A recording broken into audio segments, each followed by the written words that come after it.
हमारे YouTube channel पर आप सभी का स्वागत है। हम लोग नाच गीत चुटकिला गीत गाने जा रहे हैं। आप लोग ध्यान से सुनिएगा, पूरा वीडियो देखिएगा। हम लोग का गाना कमेंट में लिखिएगा, गाना कैसा लगा। चुटकिला गाना सुनकर आप लोग कमेंट कीजिएगा।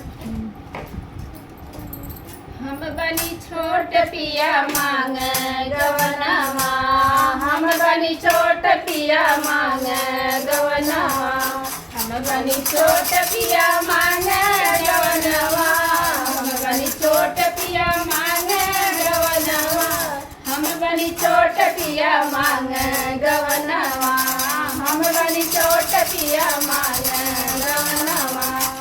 खाना बनावे के ढंग ना आवे, खाना बनावे के ढंग ना आवे, ढंग ना आवे वो ढंग ना आवे, ढंग ना आवे वो ढंग ना आवे। जब मंगिए खनवा देखाई बिबेला नवा, जब मंगिए खनवा देखाई बिबेला नवा, हम बनी छोट पिया मांग गवनवा, हम बनी छोट पिया मांग गवनवा, हम बनी छोट पिया मांग गवनवा, हम बनी छोट पिया मांग गवनवा, हम बनी छोट पिया मांग गवनवा, हम बनी छोट पिया मांग गवनवा।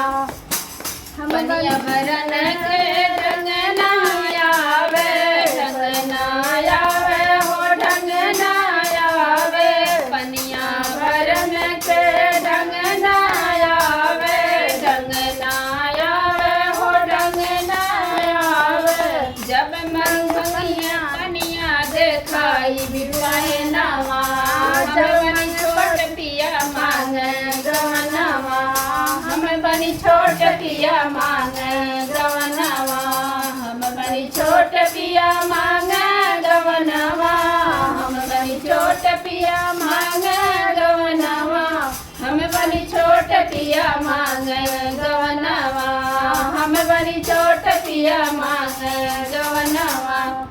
सेजिया सुवन के ढंग ना आवे, ढंग ना आवे हो ढंग ना आवे, सेजिया सुवन के ढंग ना आवे, ढंग ना आवे हो ढंग ना आवे।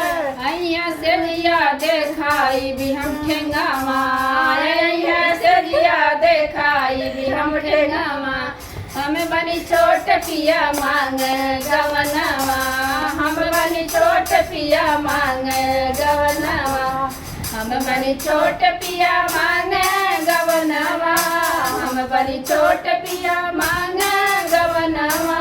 अरे हम बनी छोट पिया मांग गवनवा, हम बनी छोट पिया मांग गवनवा।